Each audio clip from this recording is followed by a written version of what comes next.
7:39 officially Saturday night against Kentucky. Still about 500 tickets, less than 500 tickets remain for the game. And with that, Coach Muschamp. How we doing? Kentucky here Saturday night. Great to get back to Williams-Brice Stadium in front of our fans, and I know they'll be excited. We'll have a great crowd against Kentucky. It's a good football team. Mark Stoops, a good friend of mine, does an outstanding job. He's done a fantastic job at Kentucky. Eddie Grand, their offensive coordinator, another guy that I've worked with before and I got a lot of respect for. You know, really committed to the run last year, really against us probably. And Benny Snell's an outstanding back, tough, hard-nosed, runs north and south, gets positive yards, rarely takes negative plays. Shaheem King's a guy that is a change of pace guy, somewhat of what they had last year with some other guys. Has done a really nice job. They're big and athletic up front. C.J. Conrad's an outstanding tight end that you've got to account for in the run and pass game. Steven Johnson's a guy that I think has really been a calming factor for their team. When they went with him last year and was creating some things with his legs, he throws the ball well, but commands their offense extremely well. Garrett Johnson's one of their leading receivers in Kentucky history, and they've got a good, talented core. At the receiver position, they're more of an odd structure defensively.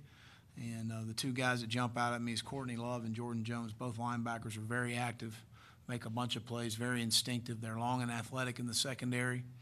And special teams, Dean Hood, their coordinator, does a really good job there. So we got our work cut out for us, but it's really, really excited for our players and for our fans to get home to Williams-Brice. Excited about that. So I'll open up for any questions. Raise your hand. We'll get a microphone to you. Will, how much, if at all, have you mentioned a 3-game losing streak to Kentucky to the guys? Well, I told them, our guys in the locker room after the last ball game, our seniors haven't beaten these guys, and that's not something we need to allow to happen. And so we'll certainly be focused on Kentucky this week and understand what's at stake. It's the SEC East. It's the home opener. So there's a lot of things. I think last year this is a football team that we could not stop the run last year. They bled us out in the fourth quarter, and we didn't run the ball effectively at all. So, good challenge for our guys this week. Will, have you liked the approach that these guys have taken these couple of days after starting the season 2-0? I have. We gave them Sunday off because we got back so late. We didn't get back to about 2:30 in the morning. We gave them Sunday off other than injury check, and then had some meetings on Monday. Had a good workout, and we had a good day today. Good start in our preparation. I do need to add one thing on an injury front.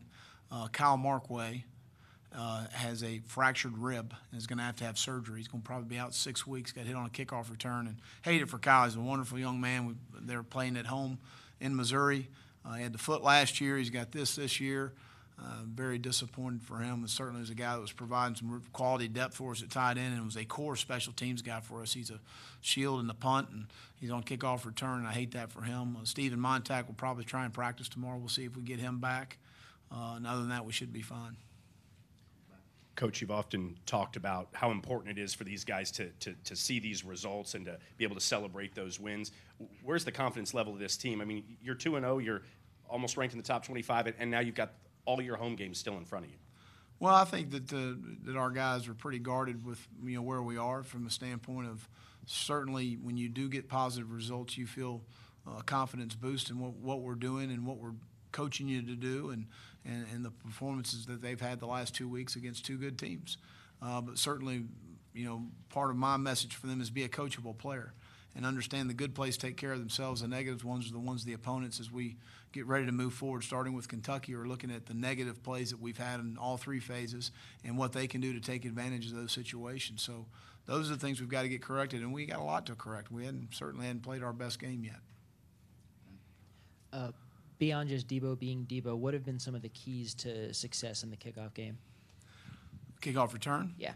I think they've been blocked well. I think, I look back at Keel Pollard, at Javon Charleston, Chavis Dawkins, Evan Henson. I mean, we've had some guys that have made some key blocks to spring him and create a one-on-one, which he's going to win a lot of those in space. Certainly did the other night. But I think that we've done a nice job. Anton Wilder. I mean, we've had some guys that have done a really nice job blocking up front and execution of the return as much as anything. Will, what would you say is the identity of your offense right now, or what would you think that Kurt Roper would say is the identity of the offense? I think we're balanced in what we do. I think that that's what we want to be. We want to be balanced in what we do. Take what the defense gives you as far as those things are concerned. But I think that we're a team that certainly can be efficient throwing the ball, and I think we're going to continue to grow the run game and be efficient running the ball. And I think I would say that. Back to the room, Mike. Coach, obviously your team's a very young squad, but with the way special teams is, a lot of young players usually play on special teams. To be able to see the impact both units have had, especially with the return game, even blocking field goals last week. I mean, how encouraging is that, seeing guys that might not necessarily be starters right now, and they see guys that are in the same class as them going out there and making an impact on special teams? Well, I always tell players that everybody's got their role within the organization, and if you don't like your role as far as playing time, then do something about it, perform. And a lot of times as coaches, we build confidence with a young player through special teams, that they're going to be able to perform at a high level, execute a certain job at a high level, and a lot of times that happens on special teams. And that's where sometimes those responsibilities are first given. Then they do a good job, and all of a sudden their role starts to continue to grow on offense or on defense. And there's no question. It's 1/3 of the game to me. You control the vertical field position. We've won the field position battle in our first 2 games, which is a huge reason why we've won the first 2 games. And our players understand that. Will, you mentioned the run defense last year against Kentucky. What was the biggest problem? Just guys not being in their spaces? Was Snell just too slippery? What was the biggest? Well, Boone Williams was a good back as well, JoJo Kemp and Snell as well. They had 3 really quality backs. But, as a couple issues, number one, fundamentally, we're much better up front. Hand placement, pad level, a lot of those things. I think they've got a good offensive line. They blocked us in some situations. They created some one-on-ones. We missed some tackles. One on their sideline and several late in the game as far as keeping drives alive in those situations. So I think fundamentally, we need improvement, and I think we have improved. Playing blocks much better. I think we're a stronger front 7 than we were a year ago. We got pushed around last year, and I think that we've tackled better.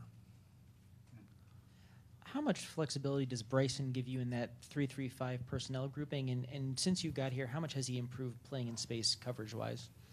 Well, again, I think that, as far as it's hard for an offense to count him as far as whether he's an outside linebacker or he's a defensive end, but he has pass rush ability. He also plays extremely well in space. So that's something we've really worked on as far as expanding his role as we got into the summer and realized that, Sky Moore and T.J. Brunson and Bryson Allen Williams are going to be 3 of our better players, and we need them on the field at the same time as much as we can. And so with that being said, we came up with some different things that we haven't necessarily done defensively to find ways to get them all on the field at the same time instead of maybe putting a nickel in the game or an extra DB in the game. So that's what we've tried to develop our package to fit your players, and I think that's what you do as a coach. You find out who your best players are, and let's make sure that we accentuate those guys to get them in situations to be successful. Jake acknowledged that going into the Missouri game, he kind of was a little bit hyped, kind of sailed that one ball to Hayden on that 3rd down. What steps do you take this week to kind of make sure that the emotions of the home opener are channeled correctly, not just by Jake, but by your entire team? Well, I think, again, our guys will be excited, but you lean on some of the experience you have in the room, and we've got a lot of experience in the room that our players, especially young players, will listen to and channel it a little bit better as you focus in on the game. It's something that I'll probably address before game time. Will, you were talking about how well the linebackers have played. How big of an influence has Coach Peterson had with those guys, with his experience as a college player and in the NFL? Well, I think not just at the linebacker position. I think for our entire team that he's a guy that because of his experiences as a player, he's got instant credibility with our team and our players, and deservedly so from his experiences. But Mike's only been coaching now for 2 years, but does an outstanding job of relating with the players, of sometimes taking something that I say and making it sound more applicable to a player, which I think is something you got to have within your staff.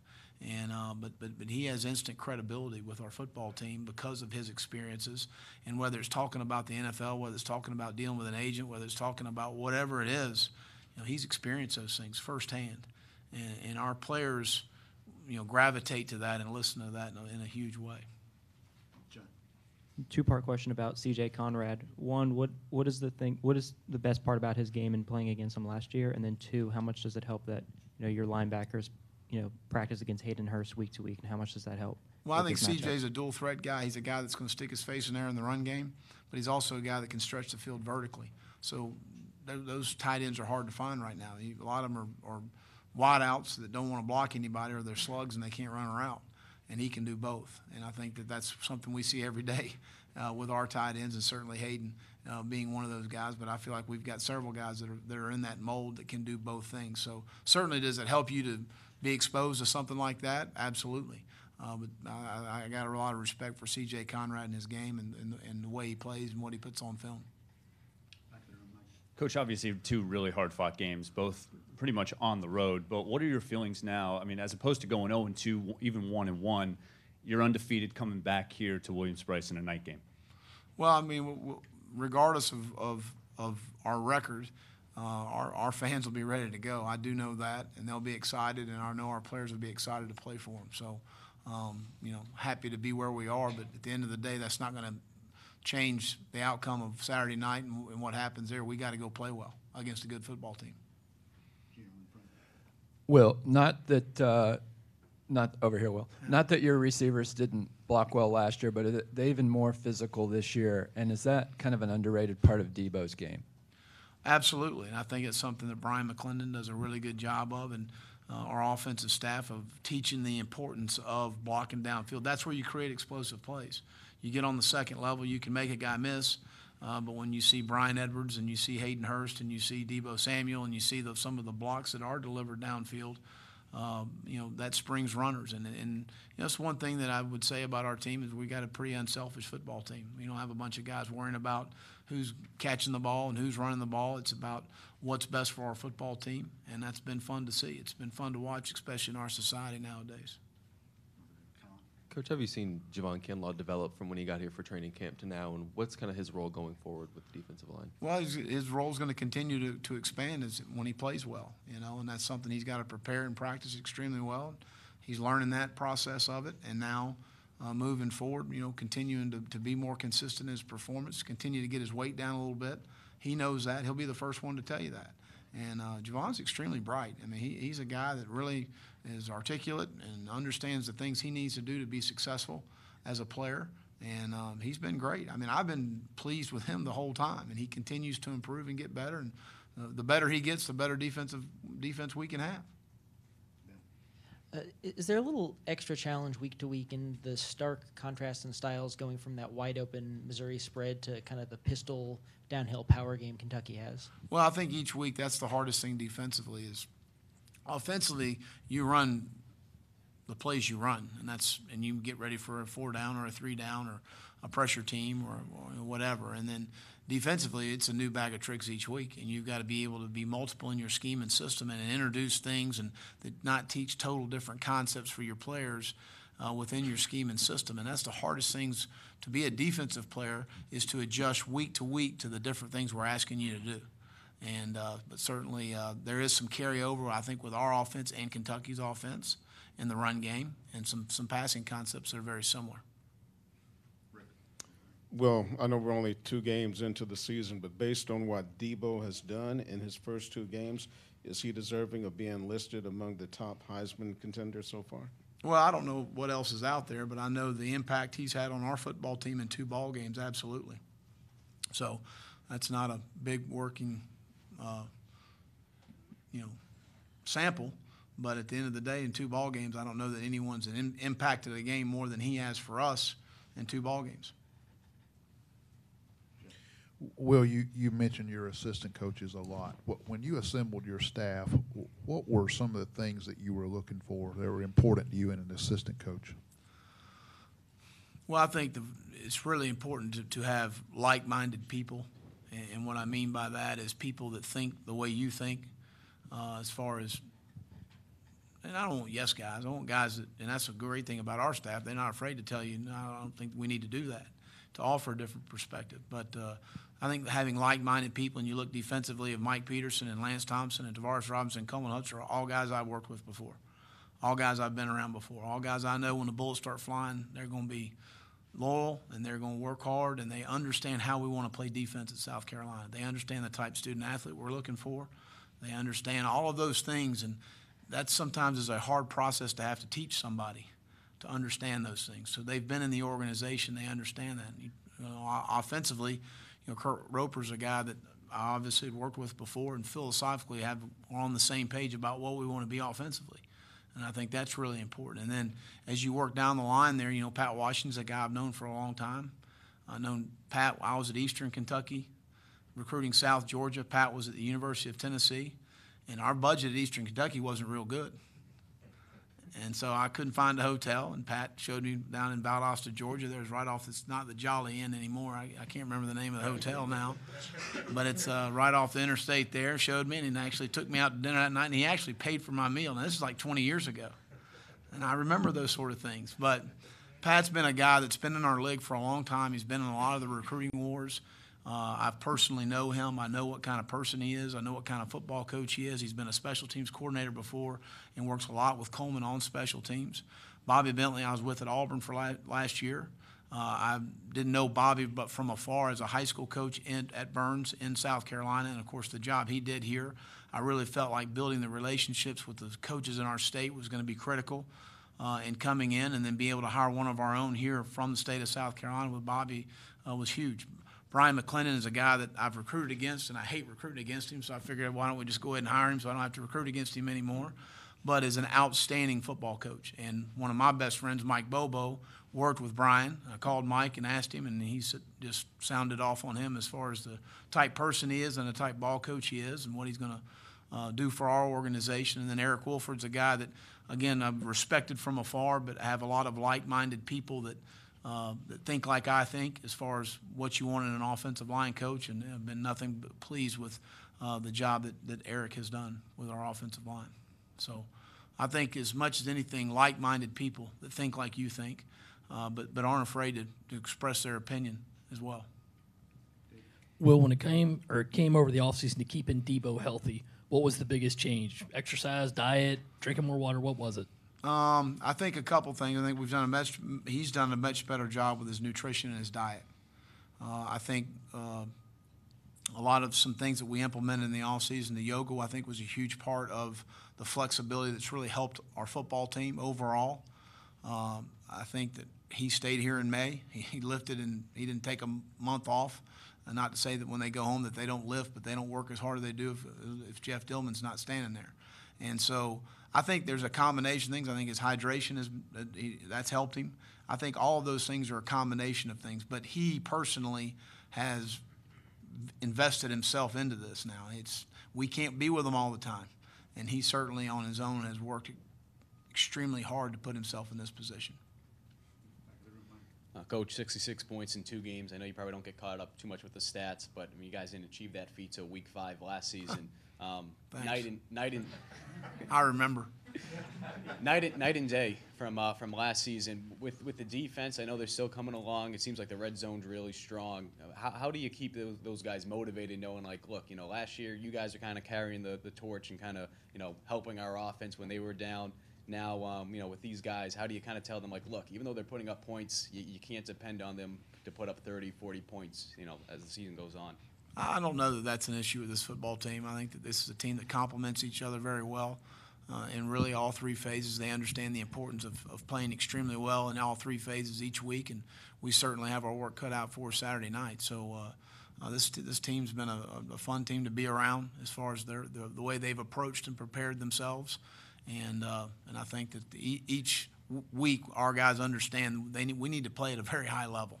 And I think they understand that certainly for Saturday night against Kentucky. Good. See you in the back.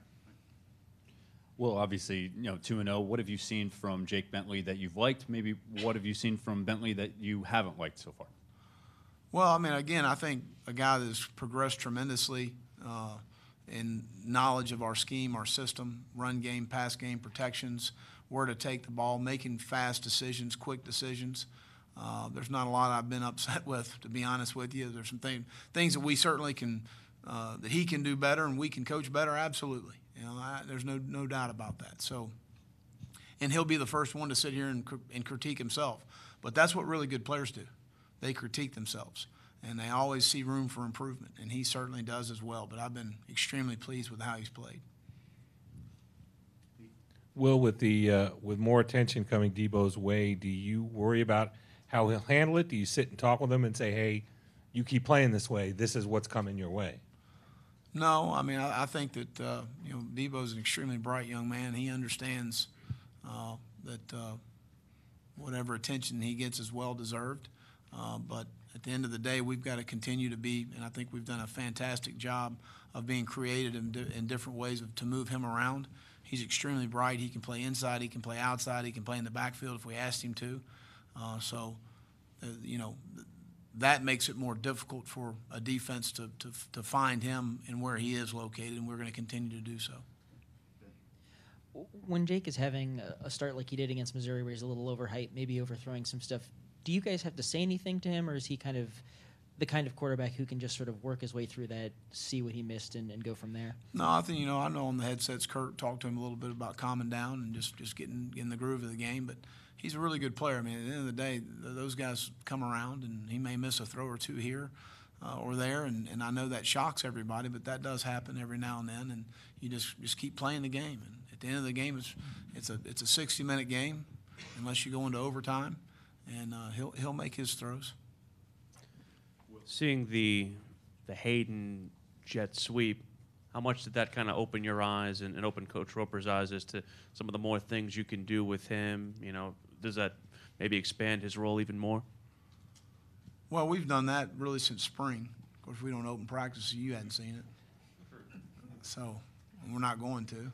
But, I mean, again, I think that it's not really about plays, it's about players and finding different ways for those guys to get the football.